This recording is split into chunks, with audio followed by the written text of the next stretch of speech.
Hello, I'm Jordan, you're not, and this is my review on Halloween 3, Season of the Witch. So, Halloween 3 came out in 1982 and it was directed by Tommy Lee Wallace. So this is the one that doesn't have Michael in it. Ugh. A lot of Halloween fans hate this movie.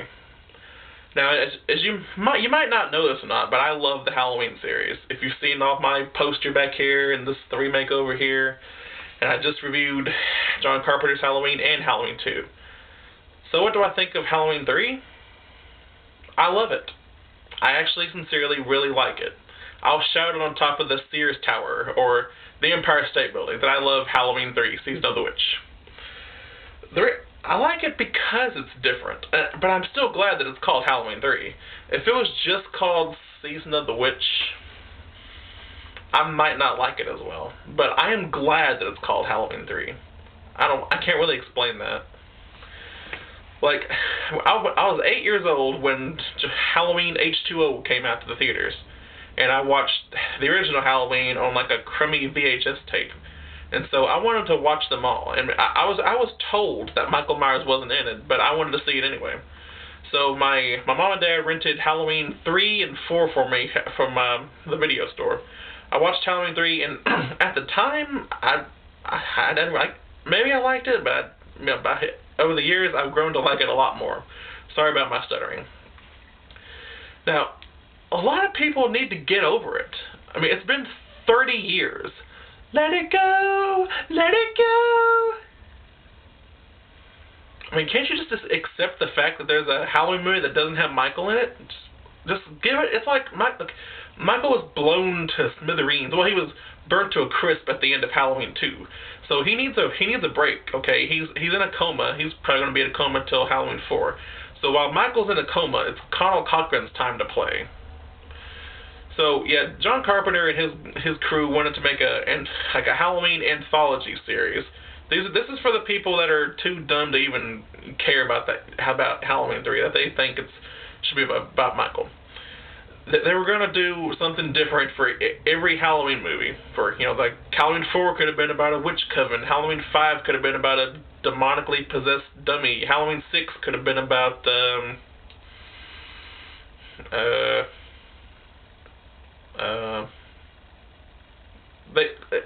I guess they should have just gone back to Michael then.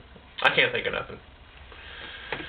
Okay, so you got Tom Atkins playing Dr. Dan Challis. We got Stacey Nelkin, who plays Ellie Grimbridge. We got Nancy Loomis from the first Halloween as Challis's ex-wife. Her name is... What is her name in this one? It's Linda. Yeah, so Annie goes from being Linda. You know what? I think Halloween 3 does take place in the Halloween continuity, or the Halloween series.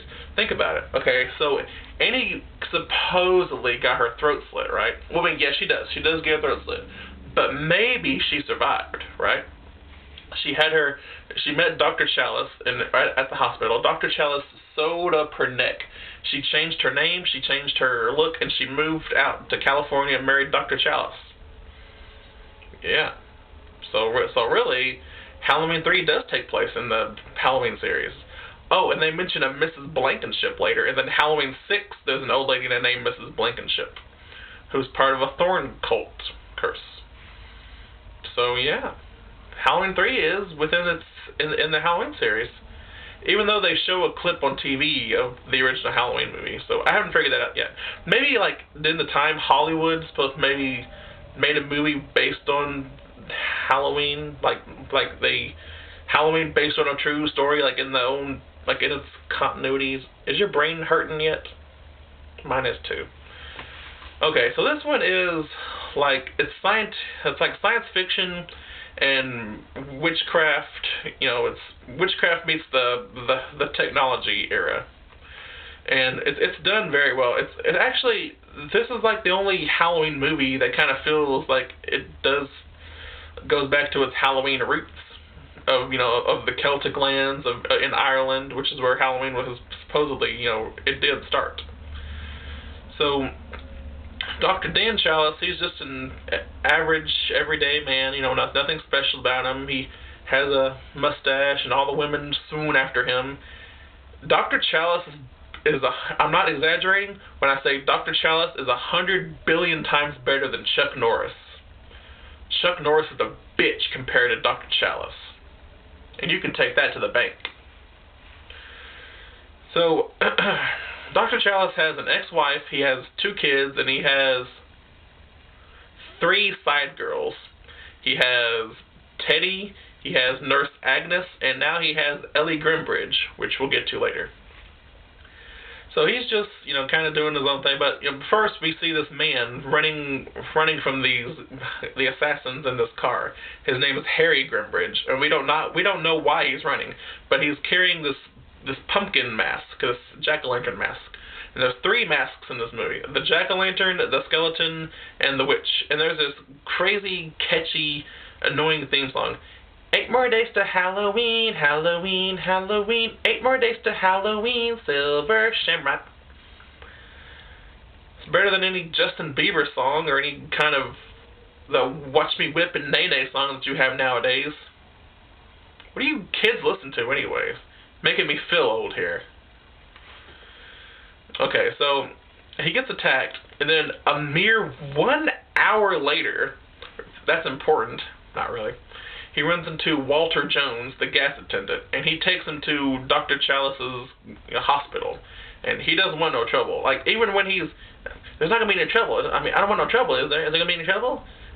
So it's so funny, just the way he says it. Like, he wants to help, unless there's going to be trouble. There's not going to be no trouble, is there?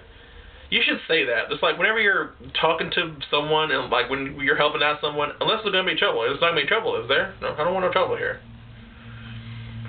And then one of the assassins, one of these people with business suits and gloves, comes in, and he kills Harry Grimbridge. He rips his eye sockets out, like right here, like rips his skull apart, like right in here. This here, I can't see. Oh. And so the music throughout the whole movie is really good. It's done by John Carpenter, who does, he did the music for 1 and 2. And the music, if you listen very carefully, the music in Halloween 3 is very similar to the music in Christine, which is also a John Carpenter movie. So watch Halloween 3 and then Christine back to back. And then watch Halloween 3 again, because it's awesome. So then, the assassin murders himself. He goes out to his car and just covers himself in gasoline, then he burns up, which is such a waste of gasoline. Thanks to Obama, nowadays gas is like $2.30 a gallon. That's bullshit. Back then it was probably like what, $1 or something, maybe like $1.05.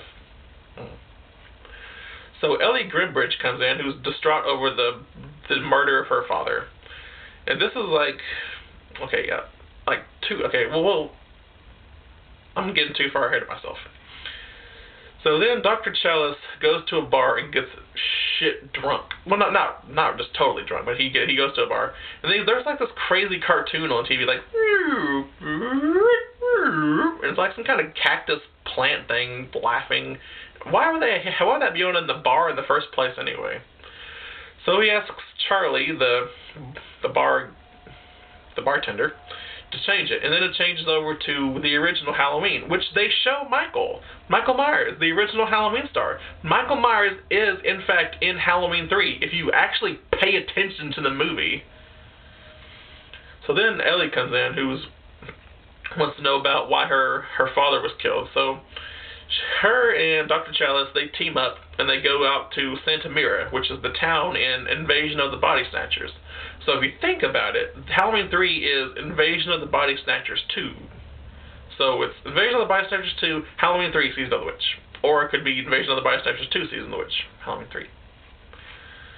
And so, Dan really just ignores his kids. Like, he sees his kids for like a split second. He gets them some crappy, generic plastic masks, which their mom already got them, the Silver Shamrock masks. So mom is better.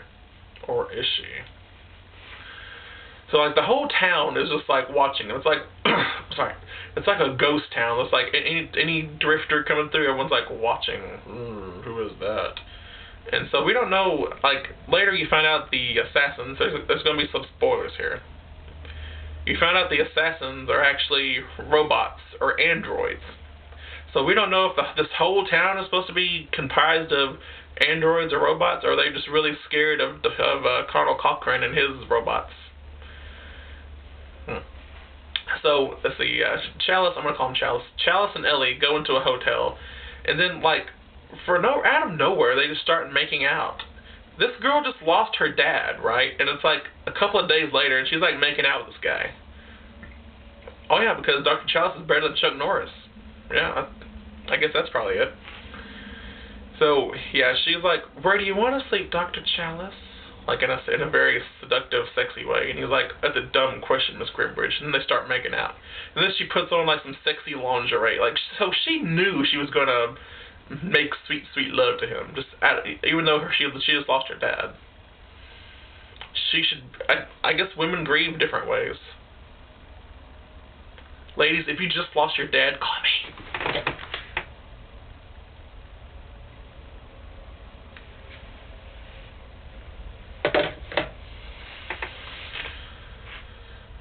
So they meet some really interesting characters at the hotel. They meet the Buddy Cupfer and his family. He has an evil ginger-headed kid who flips his parents off because all gingers are dicks to their parents. And then Ellie meets Marge Gutman, who has to, some reason an order's messed up at her shop, so she has to go there and do it in person, and she's pissed about it. And I recently found out that Marge, the woman who played Marge, and Dr. Challis were married at some point. They don't really look like they go together. That's just kind of weird to me. So then sometime during the night, whenever Dr. Challis and Ellie are making sweet, sweet love, Marge Gutman, the trademark symbol, the silver shamrock, came off the masks, right? Or the one with the mask. And for some reason, she's playing with it. She has, like, some kind of hairpin. She's, like, picking at it. Like, why would she think to do that? What did she think she was going to do? That I don't know. Then all of a sudden, a burst of light comes out of her mouth. It looks like a lightsaber, like Luke Skywalker's blue lightsaber. And then, her face gets all disoriented and looks all crummy, and her lips are all like that. And then a bug comes out of her mouth. So it's a misfire, what Cochrane calls it later. So something's up with those masks, huh? Yeah, so Colonel Cochrane intends to harm all these kids on Halloween night. But so Dr. Challis needs to hurry and find this out before time runs out. So Challis and Ellie, they go to the factory the next day, the Silver Shamrock factory, and they run into Buddy Cupfer and his family, he's in marketing and kind of sells Halloween masks and stuff like that. So he gives his family a little walk through the whole factory and show off all his masks and little detailed things that Cochrane has made over the years. And that's when Ellie sees that her father's car is in one of a garage over yonder.